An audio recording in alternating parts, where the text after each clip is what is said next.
Are you struggling for consistency in your sim racing? Does your iRating look like a roller coaster? If so, we have good news for you. The way to get more consistent is to first understand what you're doing differently than the professionals. And VRS is the answer. With our competitive subscription, you will have the telemetry, setups, tutorials, and everything else you need to fully analyze your driving. Our data packs and the ability to compare your driving with the best in the world will show you exactly where to adjust your inputs, change your driving line, and shave seconds off of your lap times. And our powerful and precise Direct Force Pro wheelbase and precision pedals are being used by some of the world's best drivers. All these champions agree that VRS hardware is not just the best on the market, it's also priced well below the competition. So if you're looking to upgrade to direct drive and the best pedals in sim racing, VRS is your answer. If you want to get better, get faster,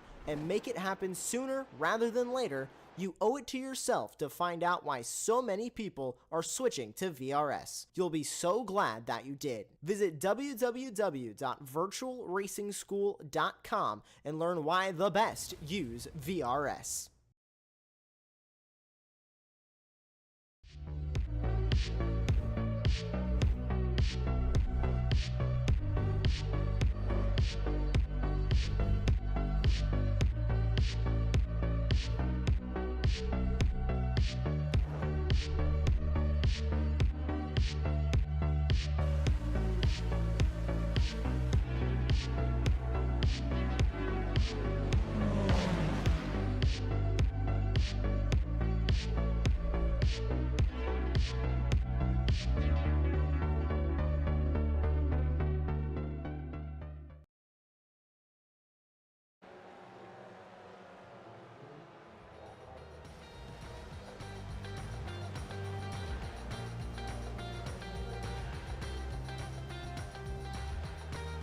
After a quick low break for the holidays, Ray Esports Racing League is back here on Apex Racing TV, running off our Super Tuesday coverage here today.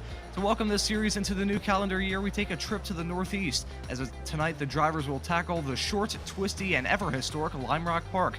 We'll be running at the classic layout too, so the drivers don't have to negotiate with those, you could say, controversial chicanes. Good evening, everybody, and welcome back. My name is Ron Mons, and with you all season long here on Apex Racing TV. Joining me in the virtual commentary booth tonight is Charles Bichelle with our old friend Josh Wilkie working all the cameras in the virtual production hauler. We've got two classes running here tonight, and first up is the Formula Cars. We had some great racing from this category last time in Laguna Seca, along with a little bit of a chaos. You may remember the top three taking themselves out of the race in the late stages of that event. Certainly that was a dramatic way to kick off their season, and I think it was also a fantastic race to cover here on Apex Racing TV. But this track is quite different compared to Laguna Seca and quite smaller too. So to pass this off to my colleague Charles, do you expect this race to be chaotic, or do you think the drivers are going to take it easy tonight?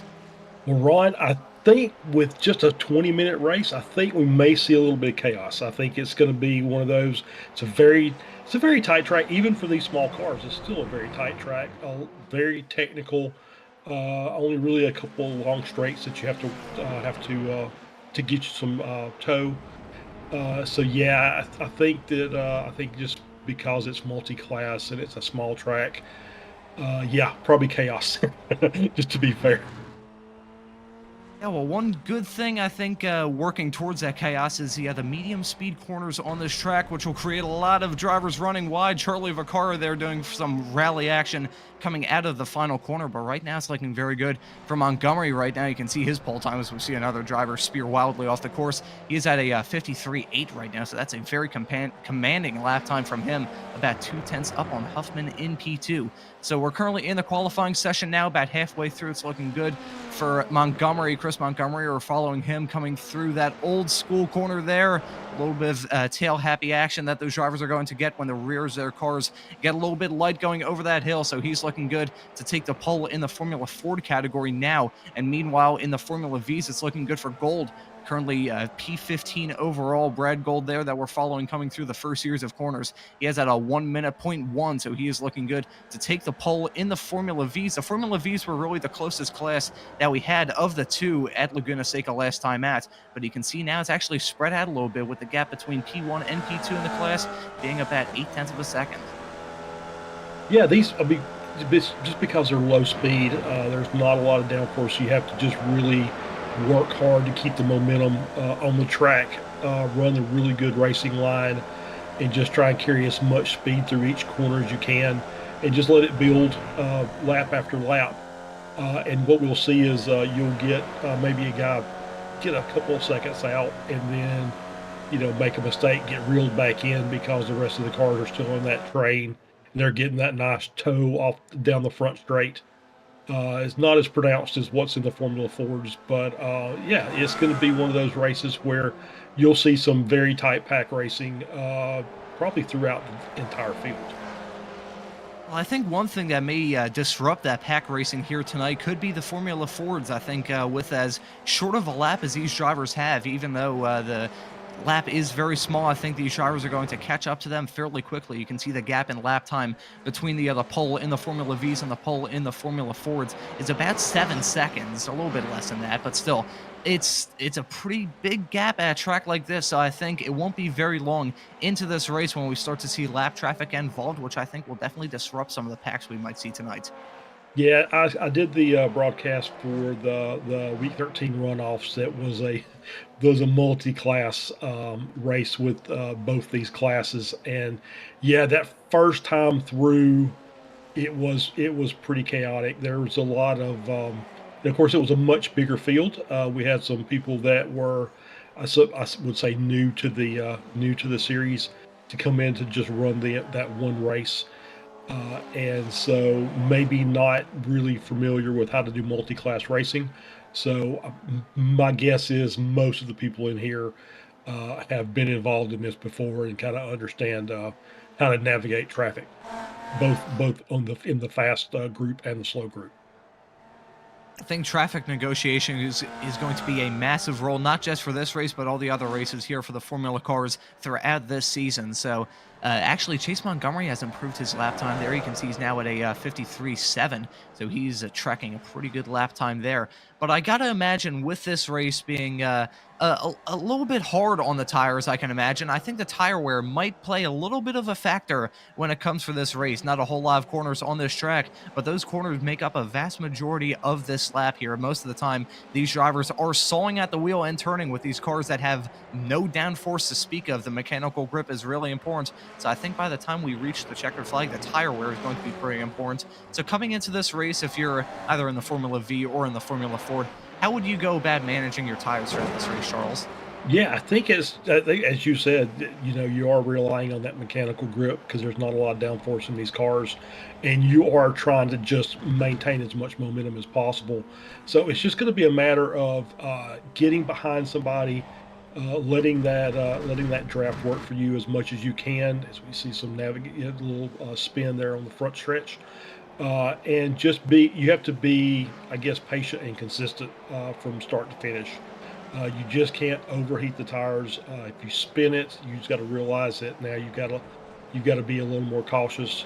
Let the tires come back down into the proper operating temp, and then kind of reset and go from there. But it's a matter of consistency. Is you just know what you're capable of, get your fast lap, and just try and hit that every time. And then just let the chips fall where they may. Consistency and patience is going to be really important, especially at a track like this. You did mention there, just keeping the car on the road is going to be a pretty important factor when it comes to this race at a track like this, where that small little strip there of asphalt runoff in the turn one runoff area there, which was going to lead to a much longer circuit that they originally planned with this track. Unfortunately, that was never built, but that small little strip of asphalt runoff is all these drivers really have to work with when it comes to asphalt runoff on this track. So I think just staying in the race and keeping your car clean is going to be pretty important right now. But one thing that is very important is starting on the pole and starting on the front row. Stevie Ray just moved his way onto the front row. Joining him is Huffman. You can see he managed to snag into the pole position. You can see he's at a 53.6. So still a little bit of time left here to go, probably about 2, maybe 3 laps for some of these drivers before the session's going to wind up. But it's looking pretty good for Huffman right now. He has a sizable gap between himself and Stevie Ray there for the top spot.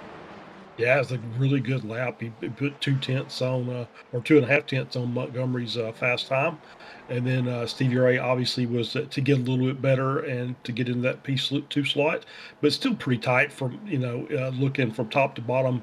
You're talking about 1.3 seconds per lap, so it's not like most of the cars in the top, I'd say probably top 10 are within draft range of the car in front, just as a flying lap goes.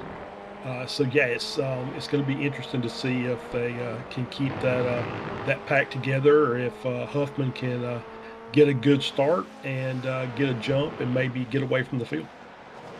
I'm keeping my eye right now on Megan Overstreet. Oh boy, you can see her pole sitter car gang absolutely destroyed there in a small little crash there towards the back end of the circuit. But right behind him was Megan Overstreet. You can see here trying to negotiate the Formula V. She's a name that I recognize from covering the other Weekend Warriors in your absence, Charles, on that series, and a name that I recognize covering this series as well. And we'll see what she can do here. Currently sitting P4, and she's trying to get the last bit of slipstream she can off the Formula V there. I believe she does not improve her time unless our live timing screen is a little bit lagged. I think she actually was just a little bit off there that last lap. Yeah, you can see last lap she set was a 54.6. I was expecting her to set in a flyer there after she had the slipstream throughout most of that lap, but sadly, I think she might have had to check up a little bit with that small little schmozzle that happened there towards the back end of the circuit with your current pole sitter right now, Huffman. Yeah, I think you're right. It's about timing when you're lapping the slower classes, and I think she might have got held up in a couple of corners prior to the end of the lap, so that actually cut her time down. But obviously I've been covering Megan for 3 series now. I think 3 seasons with the Weekend Warriors. She is, I believe, a champion. I can't remember which one. It's either the Formula Fords or the Spec Racers, but obviously a very talented racer. She's seemingly always up near the top of the grid by the time the race is over. Yeah, she is always a fairly sneaky driver, too. You can see some showboating action there with a little bit of a spin going through the grass of turn 3 there. So the checkered flag has come out in this qualifying session. I believe some more drivers are just waiting to finish their qualifying lap. So it's looking very good for Huffman right now. That 53.6 is looking pretty good for him to take the pole. We'll see if anyone else can kind of snag it from him in the later stages of this race. You can see Brewster there sawing at the wheel coming through the second to last corner. A little bit of shuffling throughout the field, but I think it's looking very good for your pole sitter right now. Huffman, I believe he will take the pole for tonight's Formula Ford race. Yeah, I think so. I think Overstreet jumped up to P2 there on that last flyer that she had, then basically kind of ran off the track, and so that's ended her. So should be back to the pits now. It looks like Brewster just finished off his lap. One of our what we are in Weekend Warriors, we call one of our masters drivers over the age of 55, designated by the 900 numbers. So yeah, it's just going to be a fun race to watch, and obviously we 2 tight packs, and then about midway through the race or so, we'll probably start hitting lap traffic, and that's when it's really going to kind of unwind. I think the correct term would be when the bleep hits the fan. I can't say the certain word that starts that off at risk of getting fired here, but most of the people watching this broadcast probably know what I'm talking about.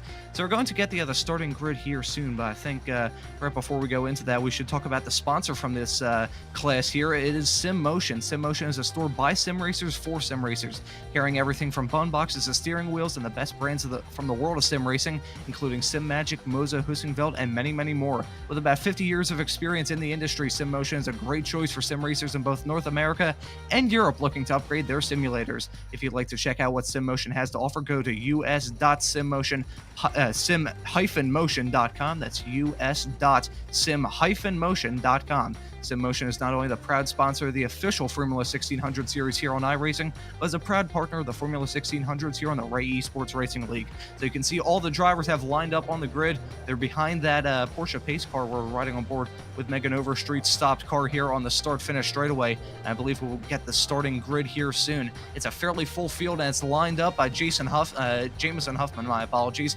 He'll be starting this race in the number 89 car from the pole. Joining him on the front row will be Megan Overstreet with Stevie Ray rounding at your top three. Chris Montgomery will line up in P4. Stephen Blethen, who's actually racing, I believe, from Japan tonight, he will be in 5th position. Then John Wilson will round out your third row. Jim Brewster's in 7th. Antonio Reese, a name that I recognize from the Weekend Warriors, he will be in P8. Charlie Vaccaro will start this race in 9th, and Andrew Wozencroft will round out your top 10 in the Formula Ford category. Miles Brown and Seth Spolman will be the drivers to round off the top 12 there, with Wayne Buttermore, Kyle Robertson, and Jeremy Schwank rounding out your field in the Formula Fords. And if you can take this here, Charles, let me get a chance to rest my voice and take a sip of water. No problem. In the Formula Vs, you got Brad Gould on pole with Michelle Lynn starting alongside. Row 2 is Andrew Love and Josh Justice, a couple more of those names from the Weekend Warriors.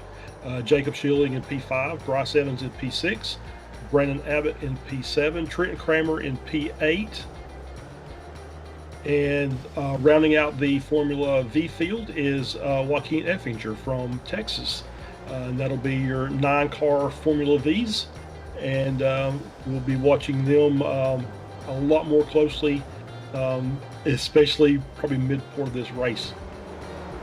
I'm actually going to fact check myself when I was going through the grid. It's actually Seth Spolman that's racing tonight from Japan, and our thoughts go out to all the people affected from the earthquake that happened in Japan at the start of the new year. Wonderful way to start the new year in Japan, but our thoughts go out to them and anyone affected by that unfortunate event there. So the drivers are going through the back straight now. You can call it the back straight. It's one of the shortest back straightaways in all of racing. Going through the uphill and into the west bend here. This is going to be a tricky corner where I think we might see some drivers maybe try and sneak a wheel down the inside, race and tighten each other up a little bit going through that corner, especially on lap 1. We'll see if anyone is brave enough and bold enough to go for a move there. So the Porsche pace car rounding out your field at the front. He is going to make that hard right-hand turn to go into the pits here in a few moments' time. They're going around turn 7 here, a very fast corner for these drivers, which the Formula Vs are going to be taking flat at. We'll see what the Formula 4s can go through with that corner there. I believe the green will be coming out right about now. Yeah, you can see the field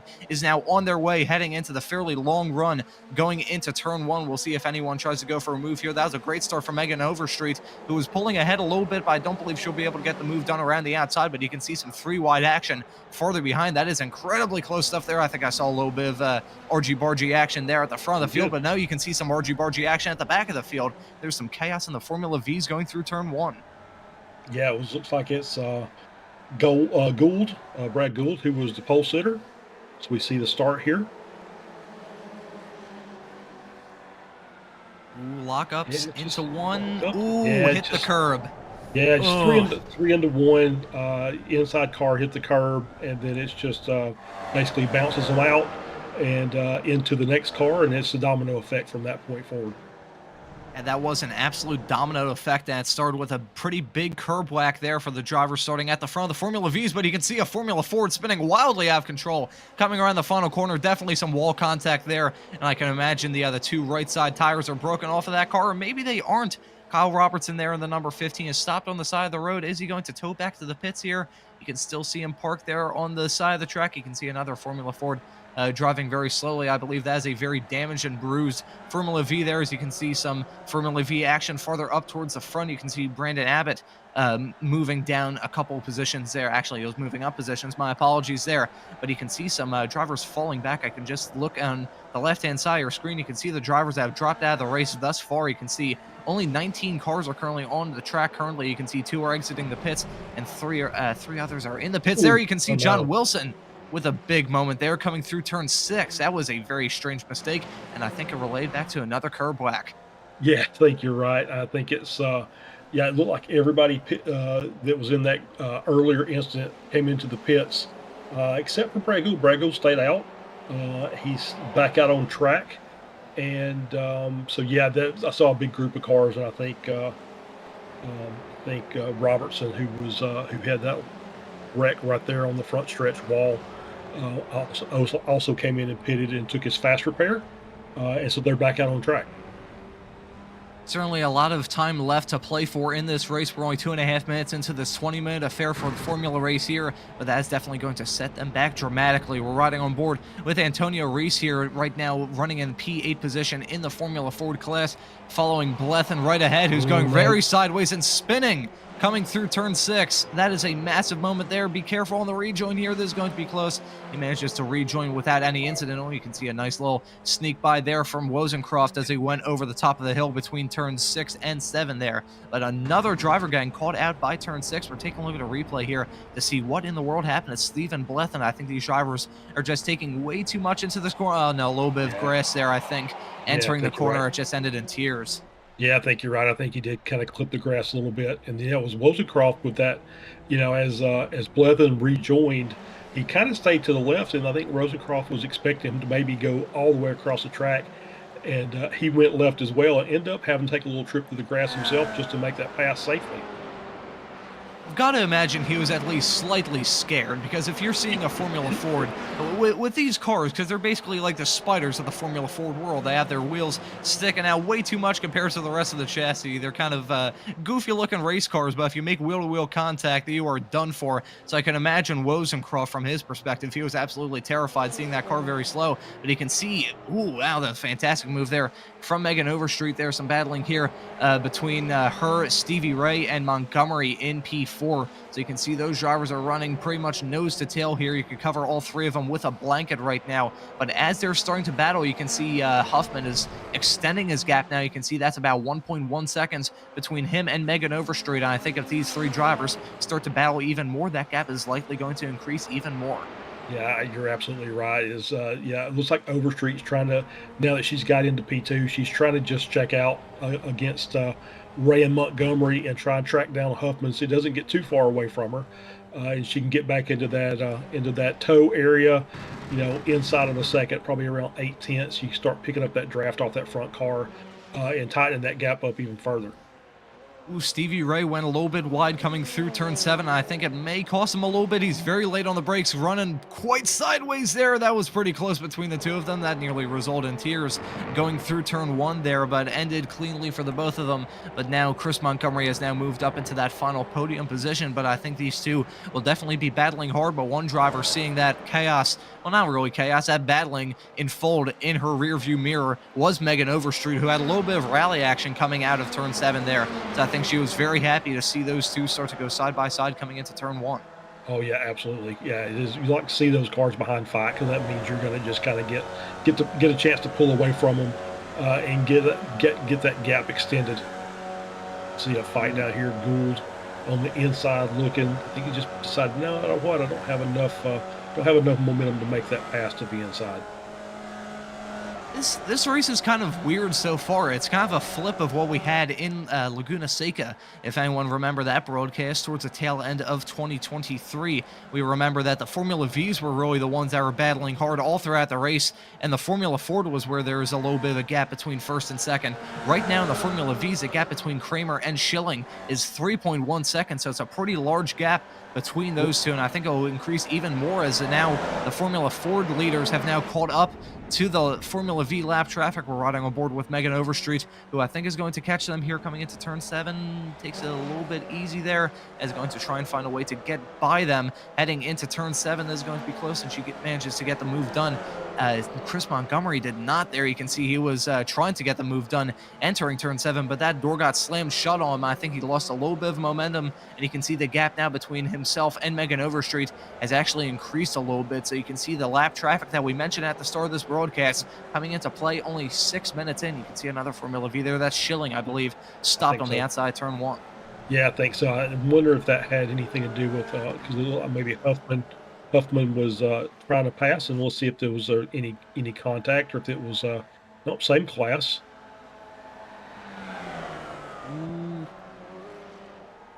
I don't know if he touched the rear of that car in front or not, but I think he probably was carrying much more speed. I think maybe either was a little hard on the brakes and lost the rear end of the car, or maybe had a little tap. But either way, spin into the grass. A little contact with the car behind. I couldn't catch who that was, but looks like he's able to get moving under his own power and maybe he can make up some of that time. Yeah, I'm not sure who in the world that was that got tapped there. That's a very strange incident. I think ever since really season 4 in 2023, lag and some sort of like weird net code issues have kind of spurred their role into the world of iRacing a little bit more. Hopefully, the other iRacing heads can get that fixed and get that squared away throughout here in 2024. But you can see the leader in Formula V is now getting decimated, you could say, by the Formula Ford drivers there. The gaps have actually increased a little bit up towards the front. If you remember a few moments ago, the gaps really were fairly small. I mean, they were spread out a little bit, but they're still fairly small. But you can see now the gap between Huffman and Megan Overstreet is 2.2 seconds, and that's another 1.4 seconds between her and Chris Montgomery there, between second and third. And then Stevie Ray is a little bit farther behind of the two of them. So the gaps in the Formula Ford class have spread out a little bit. Meanwhile, I think the gaps in the Formula Vs are a little bit spread out as well. So really, it's just a matter at this midsection of the race. Really, all these drivers are just trying to whittle away the laps and try and get towards a finish where they'll probably turn up the wick in the final 5 minutes.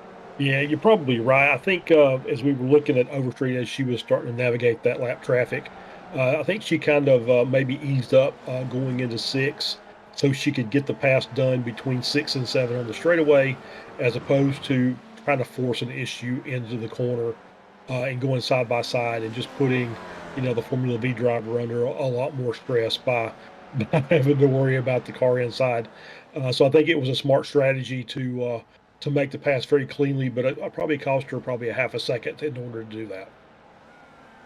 You can see Seth Spolman there in the pits. Not sure what in the world happened to him. I believe this incident was fairly early on. We're getting a replay here going down the back straightaway. Actually, there's a no-name straightaway, and we can see a little bit of contact there as he tried to negotiate the Formula V traffic, and ends in absolute tears for Spolman there, who takes a one-way trip to the barrier. I believe he might have been the car that was stopped and very slowly trying to limp his way back to the pits, if I remember that from very early on in that race. I'm not sure what lap that happened at, but I believe he's been involved in multiple incidents all throughout this race. It's 3 laps down. I doubt he'll be rejoining this race.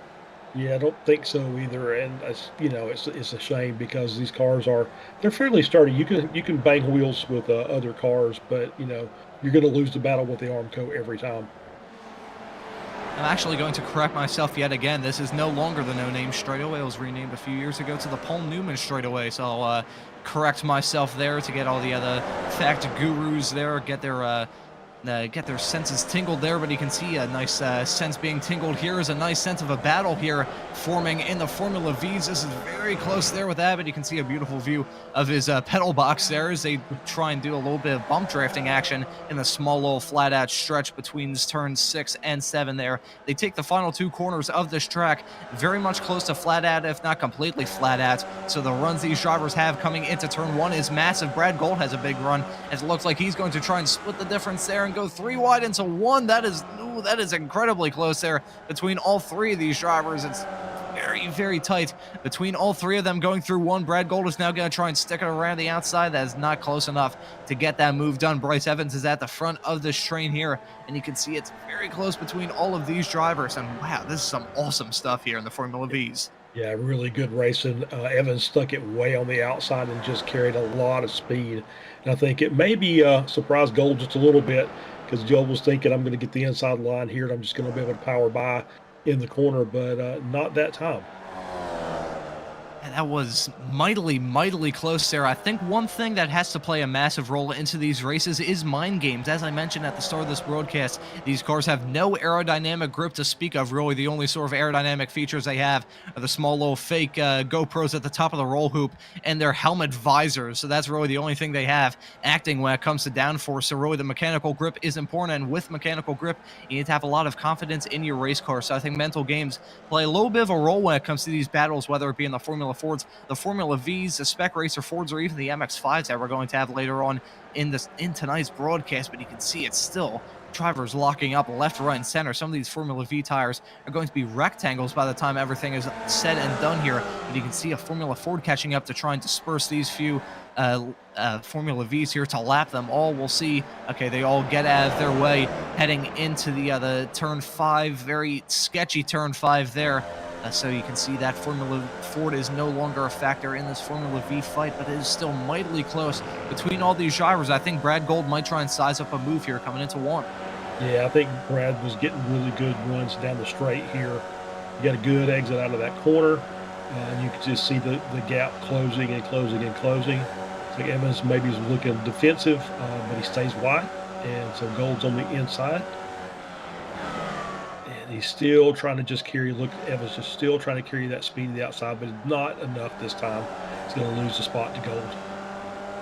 Just a very textbook move. They're heading into one, a very unique corner in the world of racing, but also a very fun one as well. This track is always a blast for me. It's one of the first tracks I drove in the iRacing platform, and the fact that it's only really, I don't even think IMSA is returning. I believe they're not going to be on the IMSA calendar this upcoming season, which is a shame, but of course SCCA is going to have a boatload of action here. You can see some action here in the Ray Esports Racing League there. Megan Overstreet getting a little bit tail happy going through turn 5 there, and ooh, I believe she might have been very close to hitting the Armco there. That could have ended an absolute disaster for your driver currently running in P2. Yeah, that was she had basically had to jump the curb to make the pass on the 2 Formula V's that she was coming up to. I think it just got her off her line, and then she was carrying too much speed in through 5, got wide, and you know, as you said, very scary turn 5, because once you get up over that hill and that car gets really light, if you don't have your line kind of laid out before you get there, it's very tough to make adjustments once that car has lost about half of its weight as you're coming over it. Well, the battle continues here with this Formula V fight, again involving lap traffic. You can see Chase Montgomery, who's probably just feeling the pain going through the first series of corners on this lap. Megan Overstreet managed to dispatch those Formula Vs fairly quickly. She got past all of them going down the front straightaway, and Chase Montgomery had to wait until he got onto the Paul Newman straightaway on the back end of the track to manage to disperse all of them. But as has gone on, the gaps have actually increased a little bit, but after a bad corner there from the number 311 driver there of Evans, the gaps have decreased yet again between himself, Gold, and Abbott. This is going to be fairly close between these two. I think as we enter these final stages of the race, we might see some more 3-wide action, because I think all these drivers are feeling a little bit upset and starting to see the red mist a little bit there. They saw red Formula Ford fly by them there as Brad Gold was trying to get the move done and is still trying to get the move done there on Evans. That's pretty close, and he's going to clear him heading into 2. That's a fairly good move there from Gold. You can see the Formula Fords continuing to get involved in this fight. This is really a nice game of leapfrog between all these drivers. Heading into the last lap, I gotta wonder, what position do you want to be in? Do you want to be in, of this fight? Do you want to be at the tail end? Do you want to be in the middle? Or do you want to be at the back and just hope that the 2 drivers ahead of you take each other out? You know, it's a good question. I think if it was me, I think I'd probably want to be in the lead, because I think you could kind of dictate the pace coming out of the last corner and the run down to the start-finish line, especially as high as these are right now. As you can see, Evans just with a monster run out of the corner and makes that that pass look very easy, even with traffic coming through. As you can see, the speed difference between these 2 classes. Evans just is getting really good runs out of the corner. I think he wants to be up there because I think he knows that he's got enough pace from basically turn 6 to the start-finish line that he can just kind of be in front and do any defensive driving as necessary. One driver that I know for sure is very comfortable sitting in at the tail end position there was that was Abbott there that lifted quite heavily. We were riding on board with him going down the start-finish straightaway, and I heard a massive lift there going through the start-finish straightaway. But I believe we have a replay here to see some action that was happening while we were focusing on that fight. This was a crash, I believe. This is a crash 4. We're following Trent Kramer here heading into turn number 5 here, running a little bit wide. Oh, you can see Megan Overstreet was the one that spun. Wow, we didn't even catch that. Ooh, you can see Chris Montgomery there just threading the needle and going through the smoke there to avoid that. I don't believe, ooh, yeah, you can see Megan Overstreet crabbing there, so I'll take a look at my live timing screen to see where she's dropped back, but that's definitely a very battered Formula Ford car there, and just, she's been sideways going through that corner all throughout this race, and I think her sideways antics coming through that corner just finally caught up to her, and unfortunately for her, it's ended in absolute tears as she's dropped back like a rock through this field when it looked like she was going to finish in a surefire P2. Yeah, it was, yeah, you're right. She's just been kind of pressing her luck in that corner. And then just that time it was just too much for the rear tires to be able to cope with, and Kramer just wrong place, wrong time. Not really anything he could do to make that situation any better. So with all that chaos, the lead's actually going to Michelle Lynn now. So she is in the pits. Is that a connection issue from our end, or is she actually? No, she's on pit road.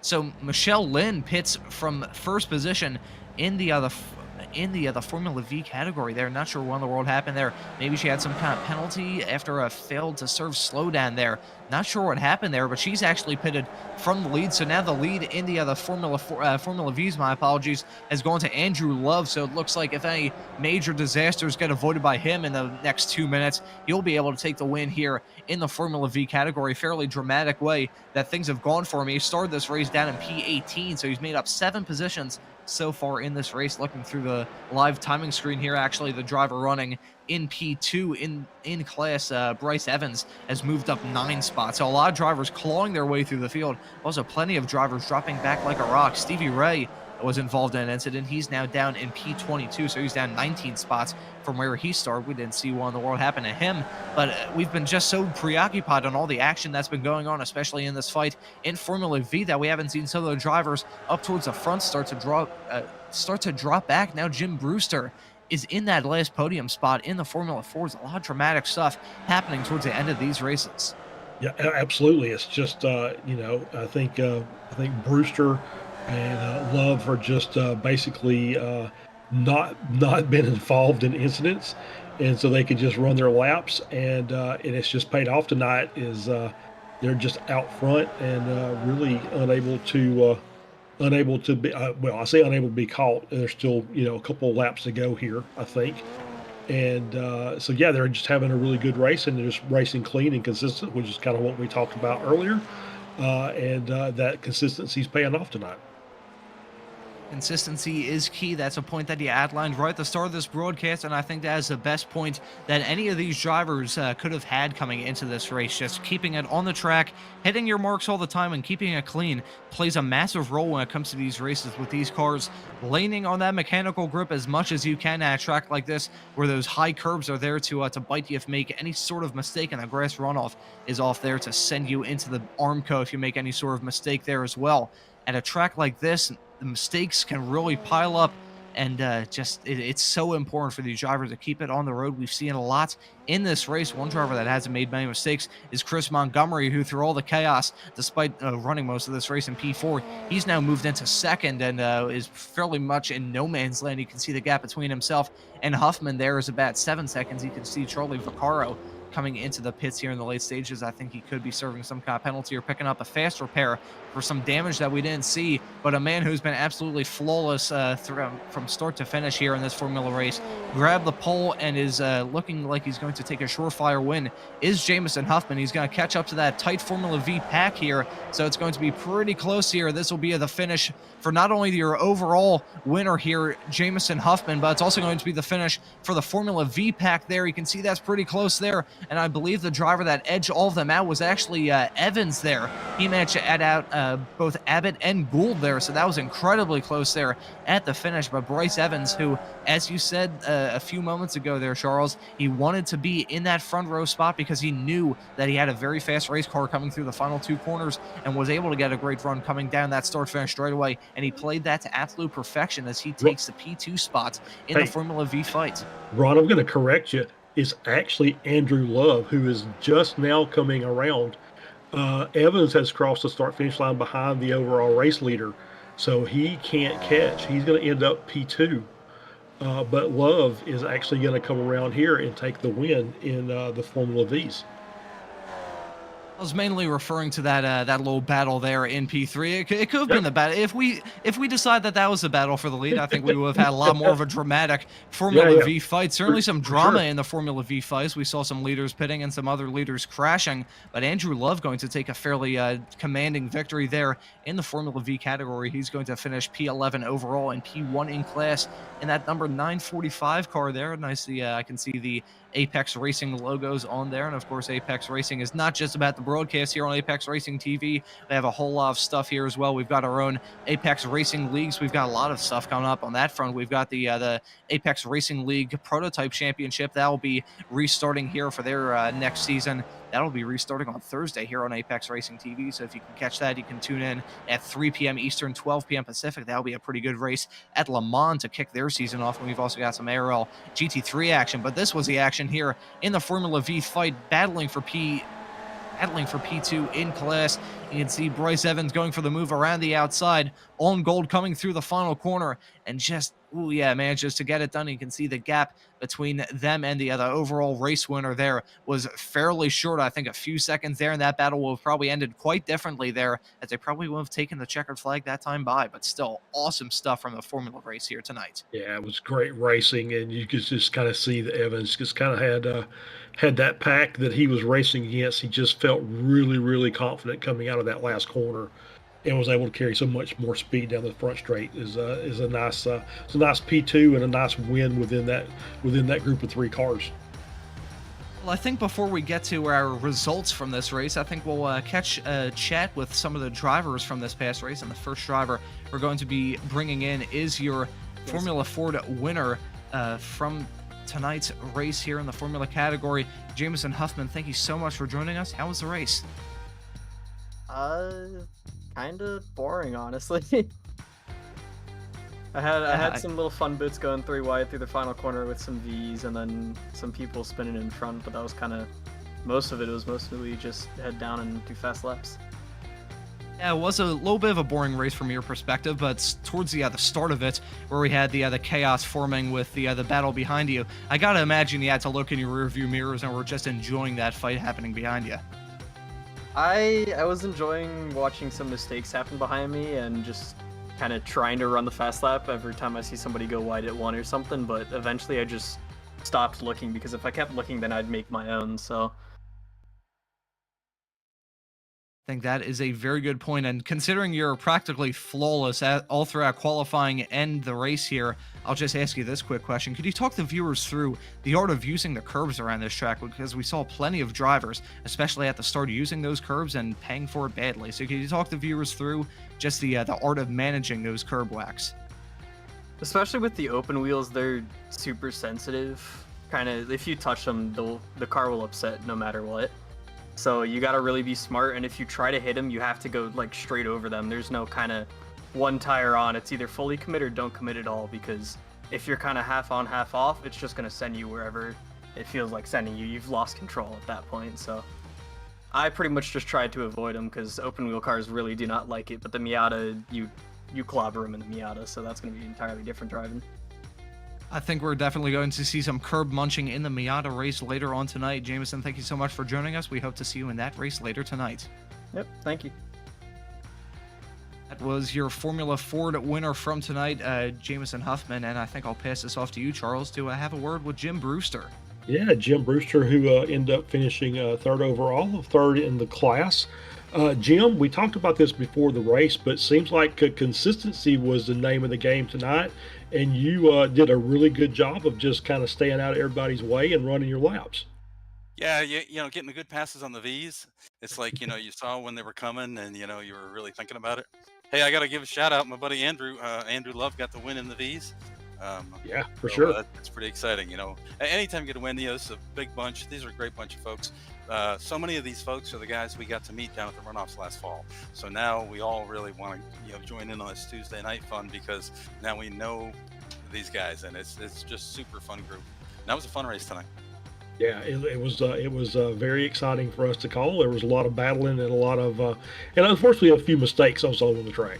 Well, I guess the first lap, the V's had a schlemazel that sort of messed up their race. In practice, they were all drafting around in one giant train, and they were hoping to do that for the race. And I guess that first lap incident probably put a kibosh on that. Yeah, I think you're right. I think it took about half of that group out. At least it put them in the pits and had to get their fast repairs. Yeah. So Jim, Stevie was running fast. I wasn't catching Stevie. He was up with that lead group, and I was trying, and I guess he got a little wide on the downhill or something. I'm not sure. He went off, but he was really running really strong with those fast rocket kids up front. Yeah, for sure. Jim, are you running the MX-5 Slater? No, this is too late. I get up at 4 in the morning to go to work. So. Oh yeah. It's bedtime then. All right, Jim. Have a good night. Congratulations. Yeah, thank you. There was your P3 finisher from tonight's race, Jim Brewster there. Some nice little words there, and unfortunately we won't be seeing him from the MX5 race, but I think something we will be seeing right now is the results from the Formula race here. A fairly dramatic affair across both the Formula Fords and the Formula Vs there. That was an action-packed race from start to finish, but something we've come to expect from this series. So it's going to be Jameson Huffman, who just talked to a few moments ago, taking a fairly commanding victory, 7.1 seconds over Chris Montgomery in P2, and Jim Brewster will be rounding out your podium in P3. That's Antonio Race in P4, very far back from the rest of them. That's Stephen Blethen in P5, Andrew Wozencroft in P6, Charlie Vaccaro in P7, John Wilson in P8, Kyle Robertson in P9. Wayne Buttermore will be rounding out the Formula 4 drivers and your top 10. Yeah, P11 is our Formula V winner, Andrew Love. Bryce Evans in 12th, Brandon Abbott 13th, Brad Gould in 14th, Jacob Schilling in P15, Josh Justice 16th, Michelle Lynn in 17th, and then Joaquin Effinger in 18th, who was 6 laps down. And Overstreet, who we saw with that big crash in turn 4, finishing 19th, 7 laps down, and Trenton Kramer rounding out the top 20. Let's finish this off. Jeremy Swank in 21st, Stevie Ray 22nd, Seth Spolman in 23rd, and rounding out the field is Miles Brown in 24th. Somewhat of a race of attrition, but still an action-packed race regardless. And don't worry, ladies and gentlemen, the racing action is just starting here from tonight's coverage of the Ray Esports Racing League. In a few moments' time, we'll come back to you with the MX5 race here at Lime Rock Park. See you in a little bit.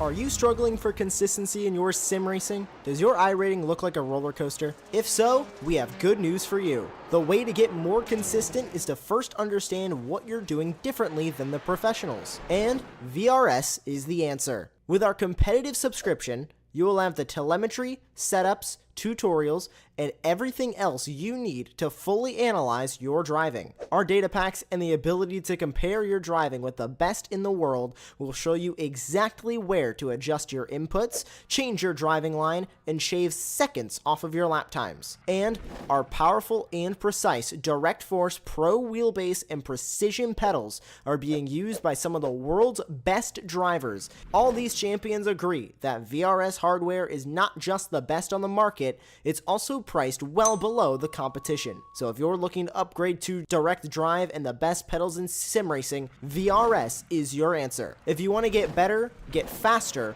and make it happen sooner rather than later, you owe it to yourself to find out why so many people are switching to VRS. You'll be so glad that you did. Visit www.virtualracingschool.com and learn why the best use VRS.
Are you struggling for consistency in your sim racing? Does your iRating look like a roller coaster? If so, we have good news for you. The way to get more consistent is to first understand what you're doing differently than the professionals. And VRS is the answer. With our competitive subscription, you will have the telemetry, setups, tutorials, and everything else you need to fully analyze your driving. Our data packs and the ability to compare your driving with the best in the world will show you exactly where to adjust your inputs, change your driving line, and shave seconds off of your lap times. And our powerful and precise Direct Force Pro wheelbase and precision pedals are being used by some of the world's best drivers. All these champions agree that VRS hardware is not just the best on the market, it's also priced well below the competition. So if you're looking to upgrade to direct drive and the best pedals in sim racing, VRS is your answer. If you want to get better, get faster,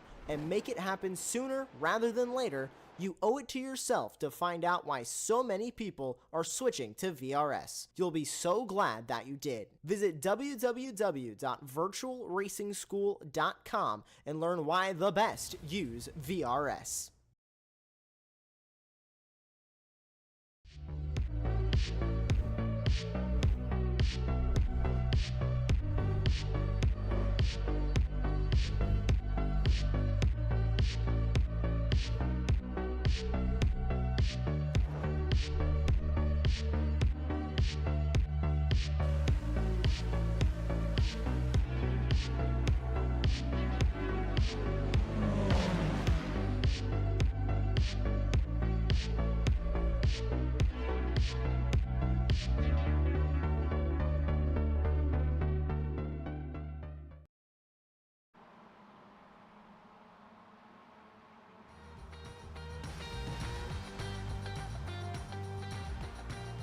Welcome back, everybody, to the action tonight from the Ray Esports Racing League 2024 season.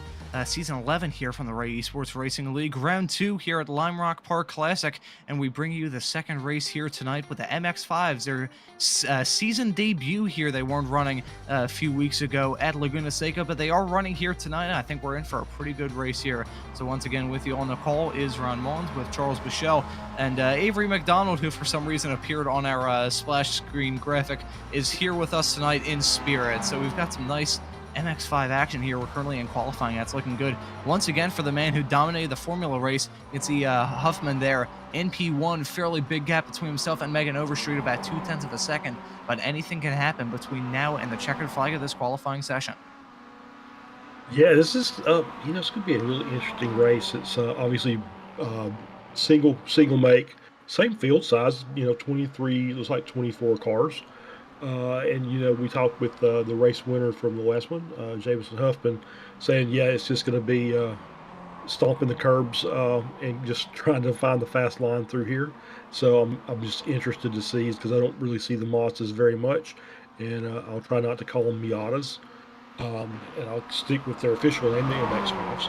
And so we'll see what this race ends up turning out. It's just like, you see Overstreet coming over the hill. It looked like the front tires came off the ground. So you can just kind of see see how the car gets light going through there. And it's very difficult to steer when your front tires are touching the concrete. Yeah, I can imagine so. I think that is going to be a little bit of a trouble spot, I think, especially on lap 1, when it's going to be all close all throughout this field. You can see 23 drivers so far have set a qualifying lap so far in this session. It's looking good for Huffman right now on the pole. But I got to imagine on lap 1, going through the other uphill segment there's a reason why Chicane's there in real life now. They decide to slow the cars down going through there, but we are running on the classic layouts. And with it comes a little bit of a classic terror there as the other MX-5s go a little bit light there. We might see a pile up there on lap 1. We'll just have to wait and see. But as you can see on the left, on the top left of your screen, we have a new partner here on the Ray Esports Racing League. Of course, the unofficial SCCA League, and a new sponsor that we have here is the Inside the SCCA Podcast. The Inside the SCCA Podcast features all things SCCA, from road racing to autocross and track night in America. Every week we talk to sim racers and racers. All of them are usually the same. We talk to the club brass and some of the legends of the club and the legends from the world of SCCA racing in all its forms. Now, the Inside the SCCA magazine is available on the RacingWire Podcast Network on the most popular podcast platforms that you may use. New episodes drop every Friday, so you can listen to them on the way to the track. The Inside the SCCA Podcast is one of the proud partners of the Ray Esports Racing League, a new partner here, and we appreciate them coming on. As an avid listener of podcasts myself, I can imagine I'll have to tune into them to see some of the world from the SCCA ever since I quit as a driver at the start. As we see some bumping and running action there coming through turn one. I think that's more of a dump, actually. But ever since I got out of the world of karting myself, decided that shifter karts running autocrosses here in the Philadelphia region was a little bit too much for my back to handle, so I decided to step out of the driver's seat if I want to stay involved in the world of SCCA. And if you want to learn about the world of the SCCA, I think the Inside the SCCA podcast would be a great listen. So we're in qualifying, as I said, not a whole lot of time left for these drivers to set their lap times. It's looking very good for Jacob Huffman and Megan Overstreet to start this race on the front row, just like they did in the Formula car. So it's a little bit of deja vu. Deja vu all over again, right? Obviously, Huffman's a new name. I don't see him in the Weekend Warriors, but obviously he's quite adept at these cars. Overstreet, it doesn't surprise me that she's up front again, as well as Race, Chris Montgomery, Brad Gould, names that I'm familiar with from the Weekend Warrior series. So those are no surprise. But yeah, Huffman's out there, another 2/10 faster than the rest of the field.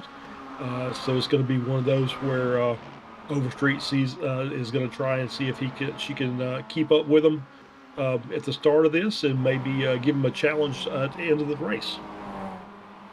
I gotta imagine some of these drivers are going to try saving up their stuff. We mentioned tire wear and saving your tires throughout the Formula race. I gotta imagine that'll ring true, especially with these much heavier Mazda MX-5 Cup cars. So the qualifying session, I believe, is officially over. We have some more drivers just rounding out their lap times. It's looking very good for Megan Overstreet, who you can see exiting the pits now. I believe, that is Megan Overstreet there, exiting the pits in a vain attempt to rejoin the track. I don't believe she got a chance to exit the pits before the other session round it's off. So I think we may get the starting grid here soon. But I think before we get the starting grid, I'll ask you this here, Charles. Do you think this race is going to be more or less chaotic than the one we had in the Formulas earlier?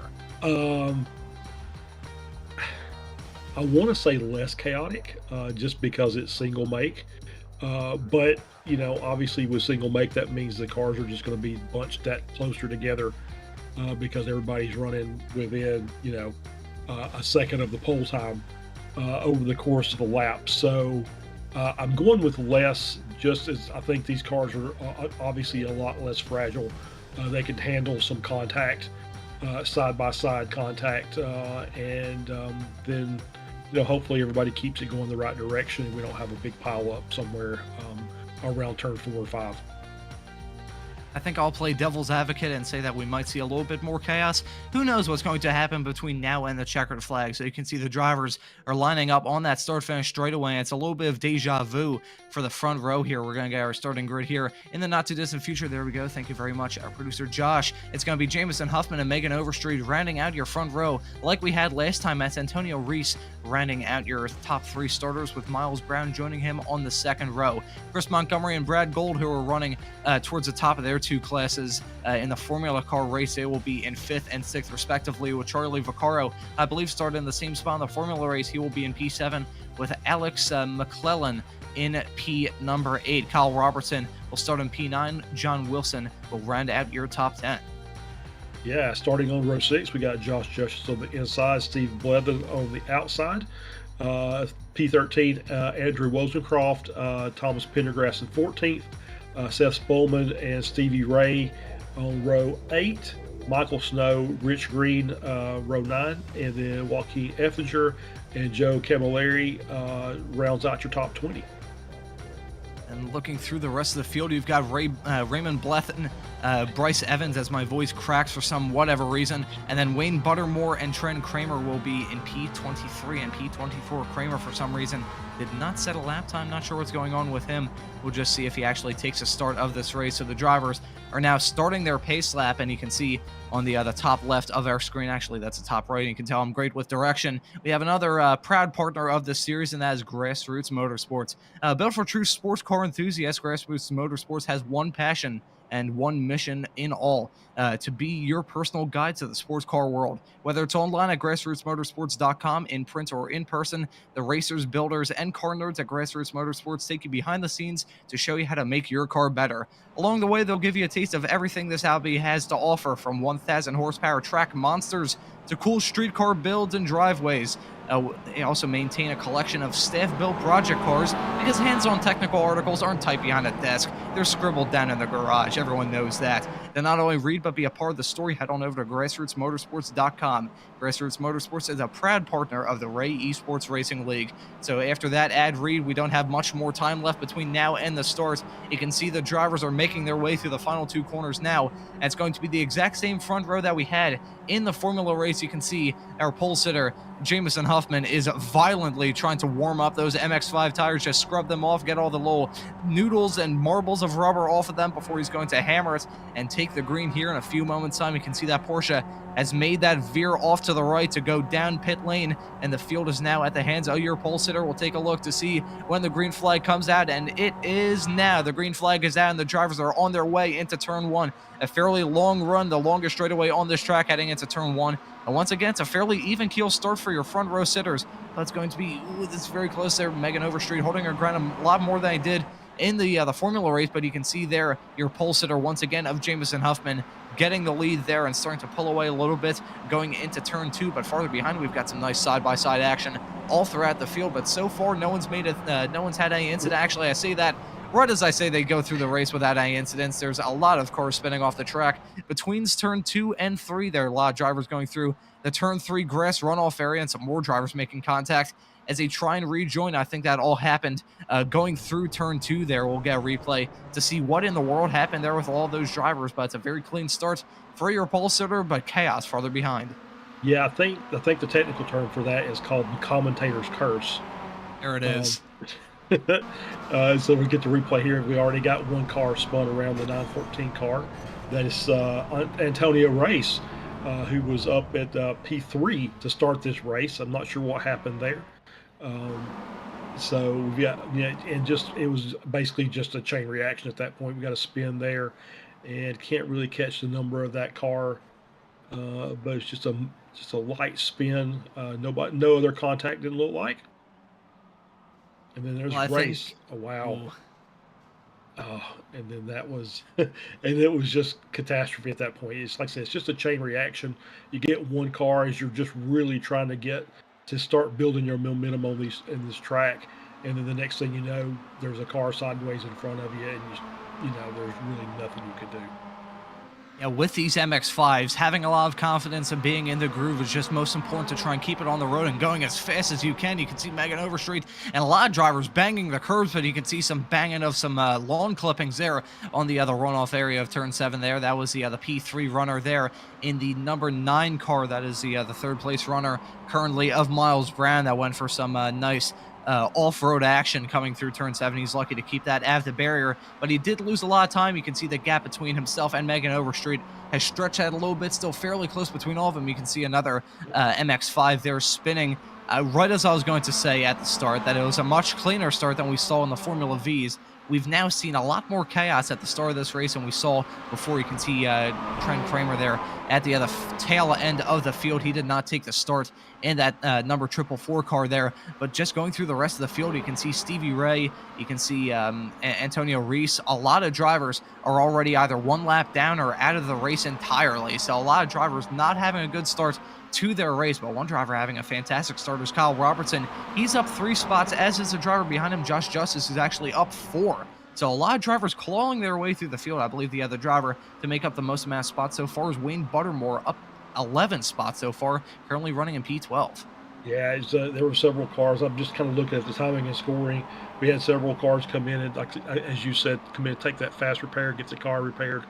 But we had a couple of drivers who either didn't set their pit stop properly, either left the tires checked and had the fuel turned on, or forgot to check that fast repair. And so those were Bryce Evans and Effinger. Both were over a full minute in the pits, which means I think that they just didn't have things set properly. And so once you get in there, If you don't have the fast repair clicked and you have mandatory repairs, you get mandatory repairs. So you're kind of at the mercy of that. And if you got the fuel or tires checked, you're going to get service, and that's just going to be basically another lap or two that you're going to fall down the grid. The world of iRacing, the poor unfortunate sods that get caught up in a lap 1 schism will be at the mercy of one single button pressing. A lot of drivers are getting caught out by that very early on. I feel bad for the iRacing fabricators that are probably going to be drinking Red Bull just to try and repair all those cars after bits were flying all over the place. I saw a bumper get like sucked up into the heavens there in that carnage there that happened in lap 1. But despite that, the field is still fairly close. You can see this nice tussling right towards, I believe this is actually for the last spots in the top 5 are following Josh Justice, currently running in P7. He's in the middle of this fight of about 5 cars here, nose to tail pretty much, about probably the most, about 3 car lengths separating any one of these drivers at any given time. But you can see it's still very, very close between all of these drivers right now. Taking a look at the left-hand side of your screen now, you can see the drivers making up a lot of spots. Josh Justice, as I said, moved up forward, but you can see Blethen and Buttermore both up 10. So a lot of drivers having some very good starts to their days. You can see Reese not having a very good start to his race. You can see he's down 20 after that incident in lap 1 that has taken him out of the race. I believe he Alta forward out of the session, and justifiably so after a very early incident that probably ticked him off just a little bit. Yeah, and considering the fact he's the only European in the server, he just figured, you know what, I think I'll just go to bed now. So I think that was probably smart. So yeah, he's done for the night. This is a really good battle. I think that they're I think that Brad Gould up there leading this group is trying to stretch that gap just a bit, trying to get away. So we'll see if these guys can keep pace and track him back down. It's going to be a nice little game of cat and mouse, I feel, with drivers skidding off a little bit. I believe there might be a small little replay that we might catch here. There's a little bit of action between Brown and Overstreet there going into 1. Miles Brown has actually moved up into P2. But I believe there's some action involving Wayne Buttermore there that we might get a replay after this battle cools off. Between, you can see Megan Overstreet now clawing that position back, but I think it's going to be very short-lived there. As you can see, Miles Brown now has the inside coming through turns 3 and 4 there. They're going to be side by side coming into turn 5. One of them is going to have to back out, but I don't think either of them will. You can see Brown really trying to stamp his claim on that position there. They're still very close, going sideways and trying to crest that hill there, but Miles Brown pulls off a very good move there to move his way back into P2. That was a fantastic overtake from the driver from the Virginias. Yeah, it really was a good pass as we get this replay coming up. And we got Buttermore here, and this is, oh, yep, there's the 151 car that's sideways, and that he's just still working. Yeah, so this is how he's made up all those spots. As you see cars just scattering across the track and into the grass. Buttermore was able to kind of piece his way through and take advantage of it, and he's up 10 spots overall. Reminds me of my last time driving through a used car lot. Anyways, we're back up in P2 right now, following Miles Brown here. Managed to get that move done and has actually grown a sizable gap between himself and Megan Overstreet. You can see that gap is fairly expansive between the two of them, and you can see there's chaos farther behind. A lot of drivers tussling for position, and Chris Montgomery dropping down to P8. So the action there right behind these, right behind those two, right outside the podium. You can see some close stuff. The 5-car train that we were seeing a few laps ago is still going along nicely there. I was going to mention when we were talking to the drivers after the Formula race that they were mentioning how the Formula Vs were hoping to train all throughout the race. Unfortunately for them, the train derailed fairly early on. But for these drivers, the train has not derailed in any way, shape, or form. It's still incredibly close between all these drivers, and touching back on a point that I mentioned there a little bit. Actually, never mind. You can see there, I believe that's Stephen Blethen, if I'm not mistaken, run a little bit wide coming through turn 1, actually losing a few spots in this fight. But getting back to the point that I just grazed on a few moments ago, Chris Montgomery, who's dropping back like a rock through the field, must have made contact with another car, made contact with the tire or Armco barriers as he's now coming to the pits and is dropping down to P14. So Chris Montgomery having a pretty bad turn of fortune as of late, dropping down the order like a rock.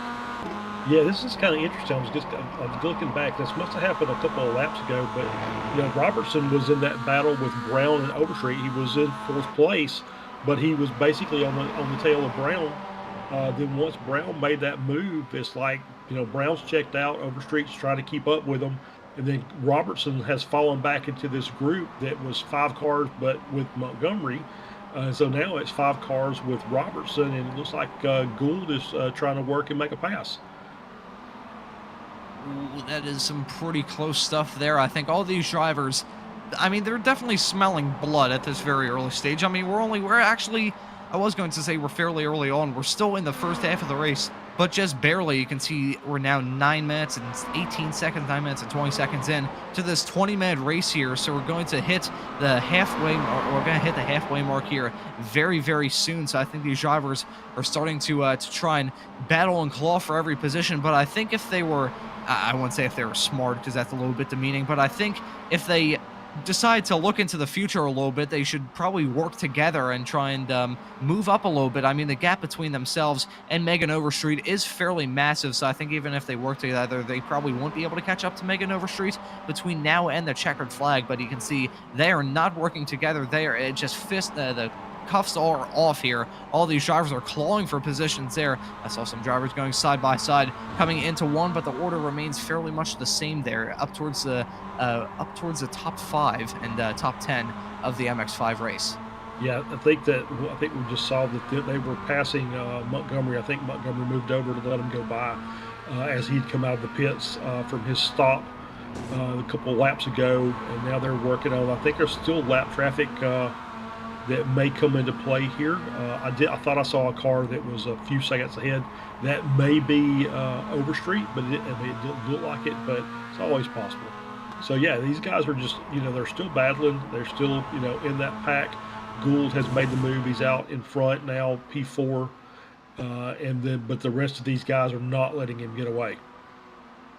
I'm taking a look at the top 3 runners currently in this race, and I can see, I think the gap between Miles Brown and Megan Overstreet is actually decreasing a little bit. I'll take a look at my live timing screen to see what their last laps were, and just take a look at this. Miles Brown last lap was at a 57.5, and Megan Overstreet was at 57.3. So slowly closing in, Megan Overstreet is, and that gap is decreasing between those two just a little bit. Meanwhile, Huffman is actually setting in some fairly slow lap times in comparison. He still has a pretty big gap, all things considered, so I think he's very much taking it easy. Pretty much, unless he makes some kind of massive error, he's pretty much guaranteed to finish on the podium. So I think Huffman right now is just sort of on the cruise, you could say, as much of a cruise that he can have here in these MX5 cars. Yeah, I think you're absolutely right. And yeah, kind of looking at the timing and score myself, and so there's not really any lap traffic ahead of Huffman. The next car that he'll be coming up on is Pendergrass, but that's another 10 seconds fully ahead. So it's going to take him a little time to get there. So I'm not really sure why his lap times, as he just comes in, and sets a 57 dead on the last lap. So I think he may have just had maybe a little hiccup there for a lap. He's got that straightened out, and he's back on the pace again. Well, if it's possible to hiccup from fear, I think Stephen Blethen definitely showed that off as he was tussling there throughout most of this lap so far, and he's still tussling here. You can see him going side by side. I believe that's with Josh Justice, if I'm not mistaken there. Tried to get the move done coming into turn 6, but just wasn't close enough to pull it off there. But you can see Stephen Blethen currently running in P7 is feeling quite racy there. That was a pretty significant curb whack there. I think he might have done a little bit of lawn mowing there, exiting the corners. It's a nice dichotomy between the Formula class and the MX5s. In the MX5s, these drivers are just abusing their curbs and eating them with their cereal for breakfast. Meanwhile, in the Formula class, all these drivers were just trying to avoid touching them with a 10-foot pole. And you can also see a lot of drivers have been in band with each other so far. Stephen Blethen's front bumper, you can see there, is a little bit sad. Looks like his MX5 Cup car is wearing a little bit of eyeshadow, I guess would be the correct technical term. I don't know, I'm not a makeup expert. But I think a lot of these drivers having some unique interpretations of the aerodynamic regulations with the contact they made very early on. Yeah, I think that what I'm seeing is these curbs, especially that curb, we were talking about the inside curb at turn 7, the final corner. It doesn't really upset the car like it does those open wheel cars, but it will change the trajectory of those cars a little bit. So you still will, if you catch it wrong, as Huffman said, you either got to commit to it or you got to stay off of it. So if you catch it wrong, you can see the car kick out away from that curb, which will throw you off into the grass on the outside of the exit of turn 7. Then you'll have to kind of reset and gather it back up and start all over again. So I think he was pretty intelligent on his assessment of what was going to happen during this race.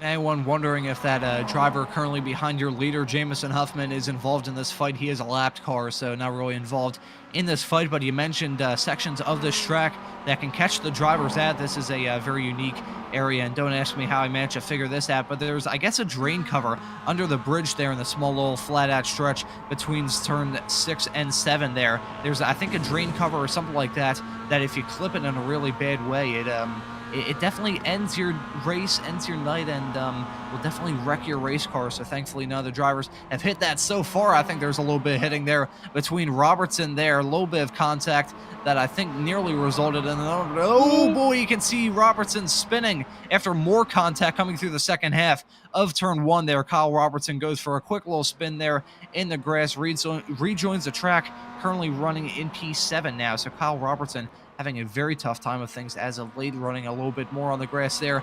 Coming through turn 2, we're going to have to take a look at a replay to see that action that was going on between him and the driver that he was involved with. I believe that was Gold that he was battling with there heading into 1. You can see Gold nearly got sent into the shadow realm there with a bump that they had on the braking zone there, and Robertson tries to inch his way there down the inside, clips Gold's left rear, actually that's a right rear, my apologies, and just spins him off the track. The driver, the number 215 car, has hit the wall and definitely took him out of that battle fairly quickly. Yeah, it did. It was it looked obviously I think it was just Gold maybe breaking a little bit before Robertson expected it. Got the little shove from behind, obviously kicked Gold out wide, and then when Gold tried to get back over into the racing line,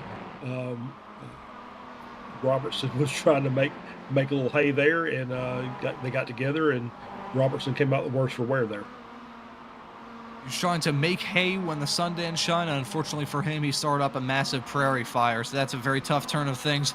For Kyle Robertson, he's really running in no man's land at this point. The gap between himself and Stephen Blethen is, I think that would be about 7 seconds, if I'm not, actually no, that'd be about 6 seconds, my apologies. You can tell I was always great in math in school, but then between him and Spolman, that's a fairly expansive gap there too, so I don't think he's going to be involved in any fighting between now and the checkered flag, which is coming up fairly quickly. This race is blown by compared to the other Formula race, at least as far as I'm concerned. You can see now we're 16 minutes and 45 seconds into this race, into this 20-minute race, and now the gaps have actually decreased between Miles Brown and Megan Overstreet, so this battle might heat up between now and the checkered flag. Yeah, I was just going to say that you can visually see that Megan is, a half second behind, right on his tail, looking to try and get that spot back before the end of the race with maybe just only a couple of laps left to go. Maybe 3. It's going to be really tight between 2 or 3, depending on the start leaders finish the cars to start finish line. Sorry about that. So yeah, she's obviously got the looking forward and trying to see if she can find a way to get by Brown before the end of this race. I think she is possibly strategizing something, I gotta imagine. Megan Overstreet feeling quite disappointed after the way the Formula race went. She was pretty much guaranteed a P2 or at least a podium in that race, and just sadly for her, it ended in an absolute heartbreak. So I gotta imagine she's strategizing a little bit and seeing the lapped car here, the number 23 of Pendergrass here. I think she is looking at Pendergrass slowly appearing in front of her, and I think she's trying to involve this lapped car in her battles with these cars at this track. A lapped car can really throw a wrench in the works. So I gotta imagine Miles Brown is hoping to God that Pendergrass gets out of the way on the start-finish straightaway. The gap is fairly close between the two of them, but we'll see if Pendergrass will play the sportsman and get out of their way here fairly easily without giving them too much damage, or whether they're going to fight for that position, because that will be very important when it comes to this fight. Yeah, it doesn't look like it. It looks like Pendergrass is just still running the racing line, and he said, you're going to have to find your way around me, and so that's what Brown's going to attempt to do. Maybe down here, this little short straight coming into 4, coming into 5. So let's see. No, just not enough momentum there. It's gonna have to hold back, get the run come out of 5. So I think he's basically kind of resetting here and looking for the next lap down the front straight again. So he's just kind of getting held up a little bit as we see the gaps down now to under 4/10.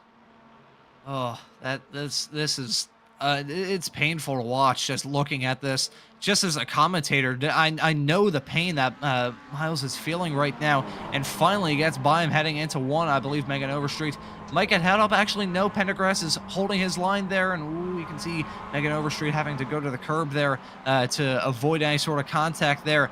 But, oh, man, you got to feel so bad for Miles Brown. He hated that, and as a result of that, basically a half a lap of, well, really a full lap of pain there from Miles Brown, that gap has diminished. It is cratered between the two of them. So you can see this fight is definitely going to heat up about 2 or 3 car lengths, separating them as they go through the very fast turn 5 there, going to the uphill section. I believe they'll be taking a white flag this time by, so it's going to be really close in this last lap. Actually, no, I believe they're on the white flag lap. I believe they'll be taking the checkered this time by, and Jamison Huffman, if I'm not mistaken, yes, he will be taking the checkered flag to win this race. Jamison Huffman taking the sweep here from round 2 of the Ray Esports Racing League. Miles Brown finishes in P2, just barely over Megan Overstreet in P3, and that's a fairly large gap between Overstreet and Josh Justice there, finishing in P4, with all the other drivers finishing in the top 5 now across the line. Ooh, that was dramatic. Very interesting race there. Yeah, it was. Well, another interesting thing is Gold is now down in P6. He's 11 seconds off that group that he was leading there for a bit of time, running in P4. So he's down in P6, Robertson down in P9. So I'm just kind of wondering what happened. You could see the MX-5 there just stopped along the wall. I'm not sure what that driver is there. I believe, I couldn't figure out the number of that MX-5 there. But getting back to the action there, minus the other smoke signals that are going on there. Let's see here. So we got so Justice to the inside. That was fairly there. Oh, there is part of it. There's a little bit of a bump there.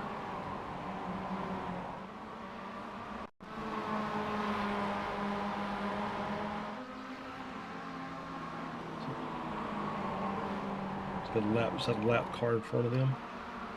Appears to be. Oh wow! He just spun all his own. Okay. Interesting.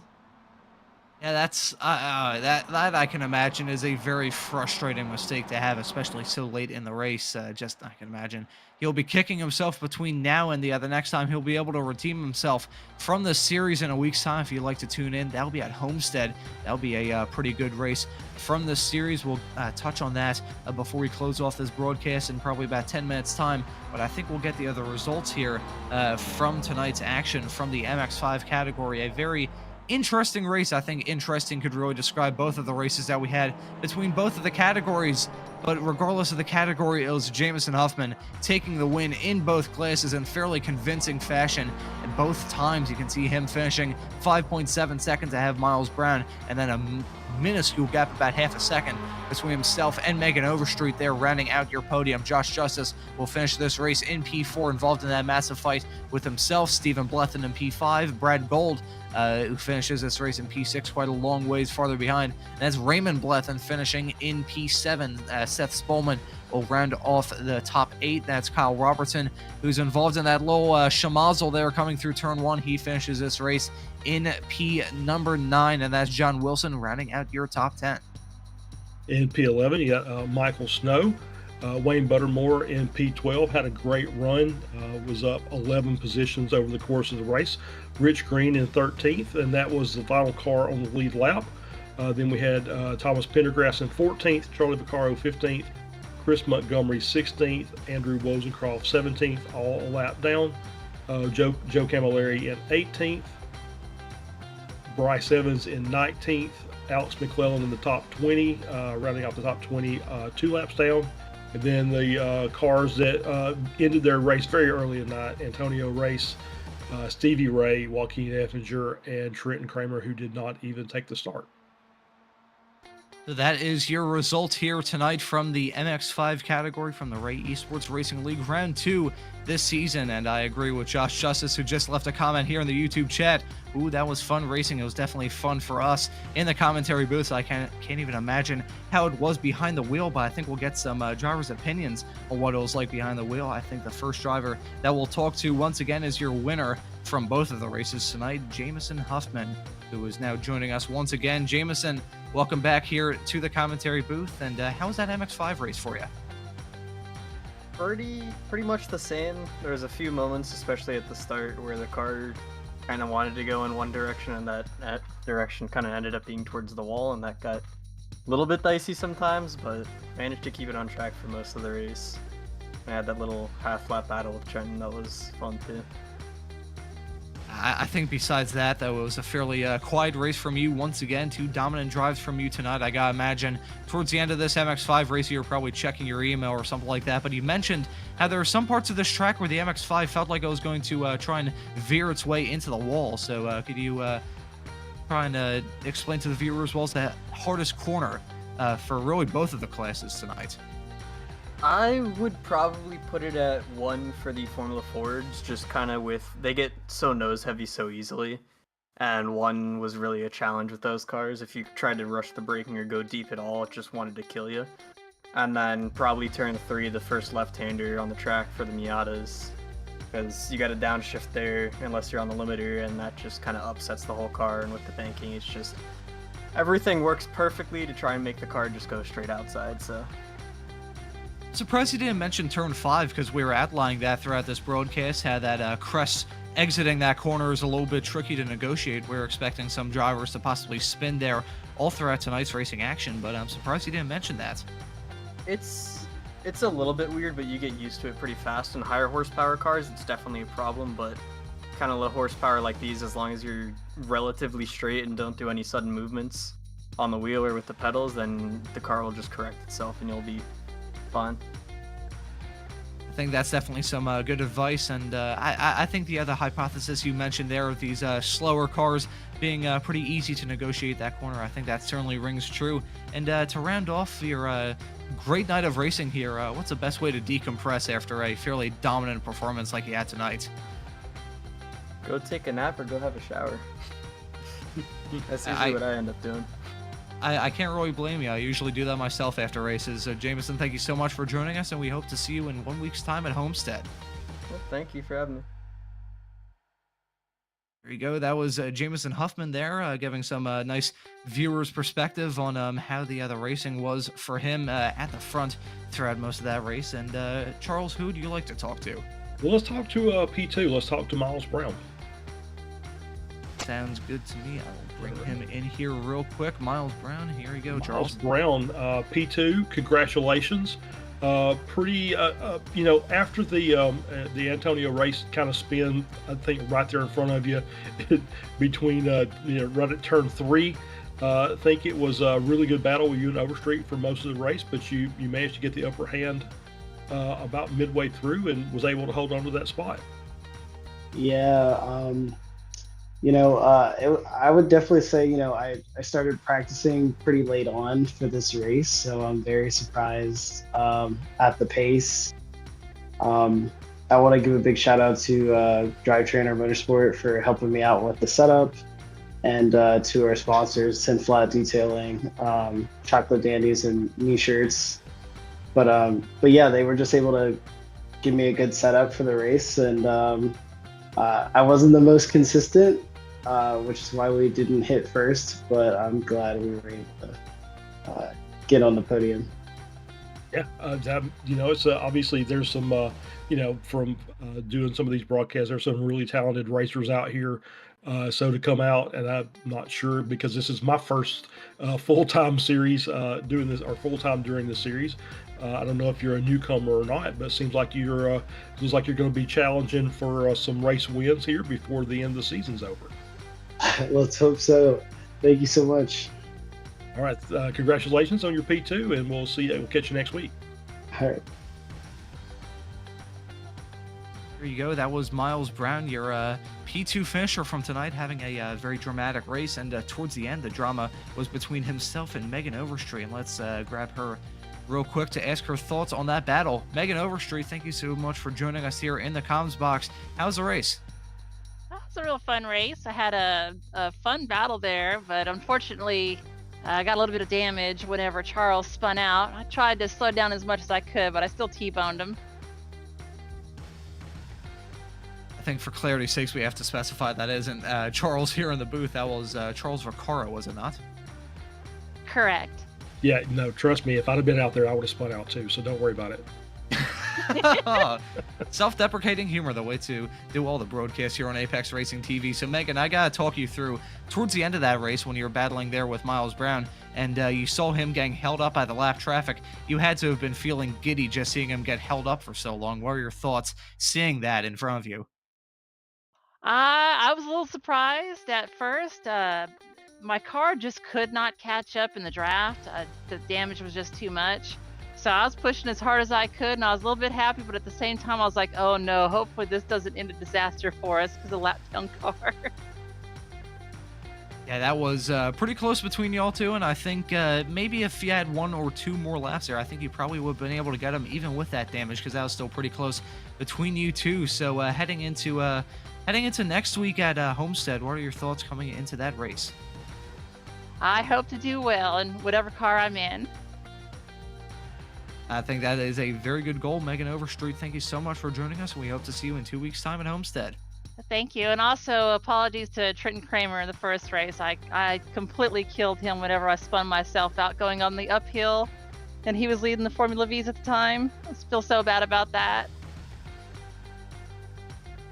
Megan, thank you so much for joining us. I'm sure Trent appreciates that apology. He may just have forgotten that. Maybe he's drowning away his regrets about that race with a glass of beer or something like that. We all know what Trent Kramer is doing right now. But Megan, thank you so much for joining us. And once again, we hope to see you in 1 week's time.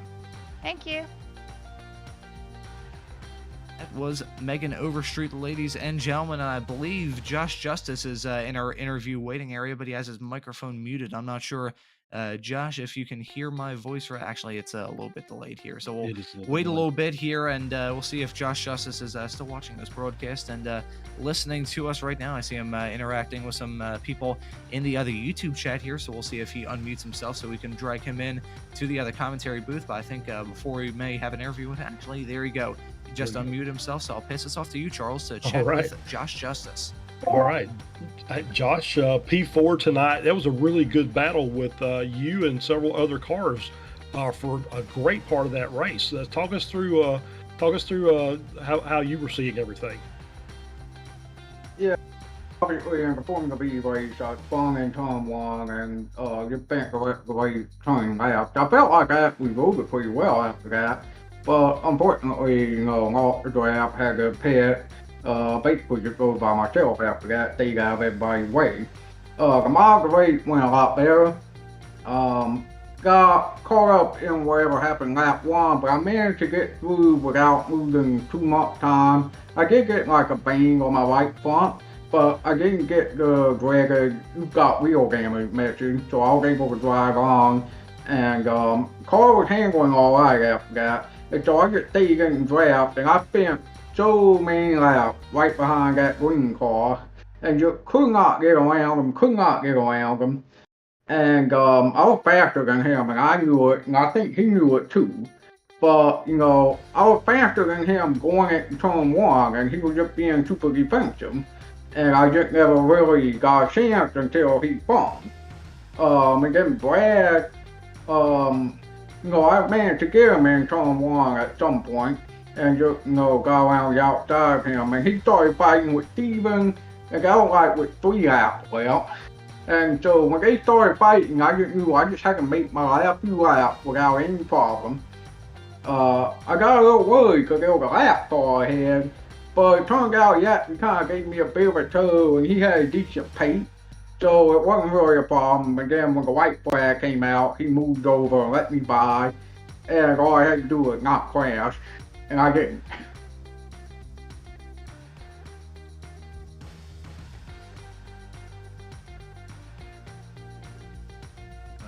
Did Josh. I lose you guys? Did we lose Yeah, Josh?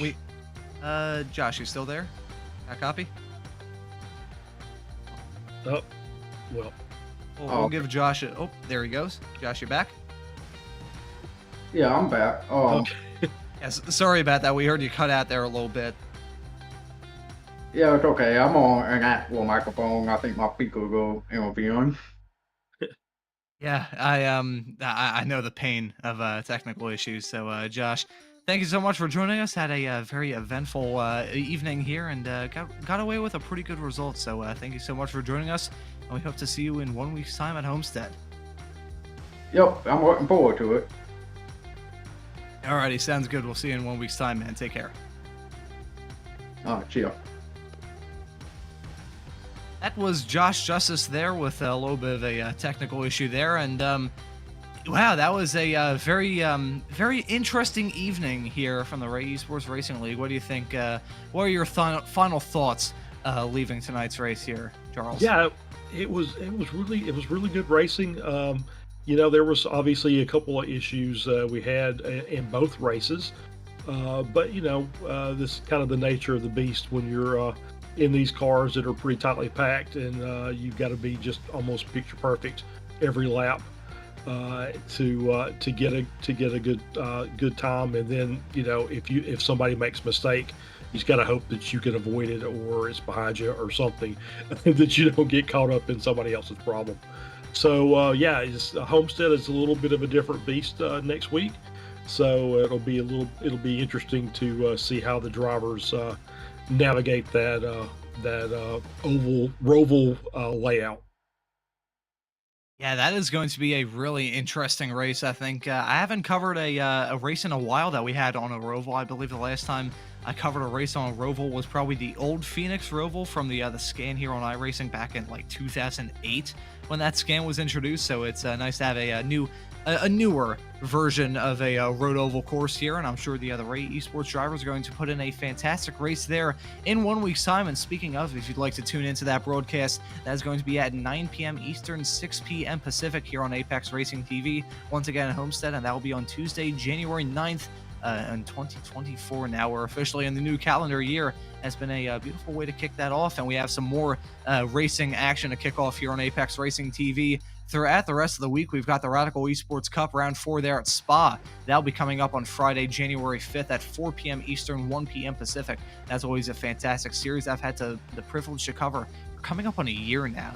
I'm getting a little bit old here. And then we have the ARL Prototype Championship. And I mentioned a little bit earlier, round 1 of their season will be at Le Mans on Thursday, January 4th. That'll be at 3 p.m. Eastern, 12 Pacific time. And then we also have the ARL GT3 series, a series I got to cover a few seasons ago and a little bit earlier this season. That was a nice season and a nice series to cover. That'll be back here on Apex Racing TV on Friday. So that'll be a very good race to follow. And if you're in the mood for some GT3 action but don't like the European time zones, you can tune into the S1 Racing GT3 Sprint Series, round 3 of their season. We'll also be at a roval, much like the next season, or the next race of the Esports season here. That'll be at Daytona on Wednesday, January 10th. That'll be at 9:10 Eastern, 6:10 Pacific. That'll be a very exciting race I'm sure Charles and myself are looking forward to as we cover that series here on Apex Racing TV. So I think that just about does it from tonight's racing action. I think that was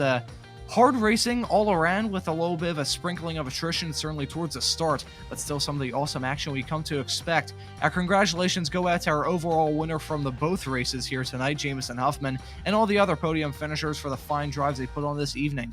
Our thanks as always go out to Sim Motion, Grassroots Motorsports Magazine, and the Inside the SCCA podcast, new proud partner of this series. All the proud partners of this series. Without them, these broadcasts would not be possible, and this series wouldn't be possible. We'd be remiss if we didn't also thank Stevie Ray for all the hard work he does behind the scenes to make sure everything runs as smoothly as it does. And finally, I'd like to thank the fine gentleman I've had the pleasure to work with for the past 2 hours. It's been a heck of a way to spend an evening and a great way to kick off the Esports season here in 2024. I hope the two of you agree with that.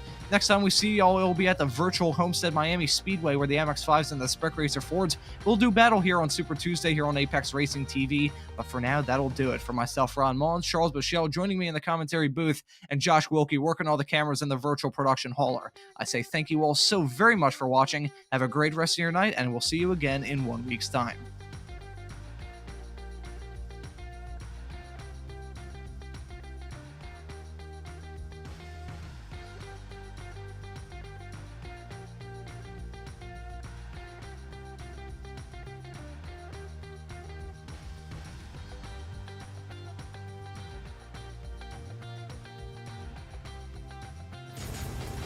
Are you struggling for consistency in your sim racing? Does your iRating look like a roller coaster? If so, we have good news for you. The way to get more consistent is to first understand what you're doing differently than the professionals. And VRS is the answer. With our competitive subscription, you will have the telemetry, setups, tutorials, and everything else you need to fully analyze your driving. Our data packs and the ability to compare your driving with the best in the world will show you exactly where to adjust your inputs, change your driving line, and shave seconds off of your lap times. And our powerful and precise Direct Force Pro wheelbase and precision pedals are being used by some of the world's best drivers. All these champions agree that VRS hardware is not just the best on the market, it's also priced well below the competition. So if you're looking to upgrade to direct drive and the best pedals in sim racing, VRS is your answer. If you want to get better, get faster,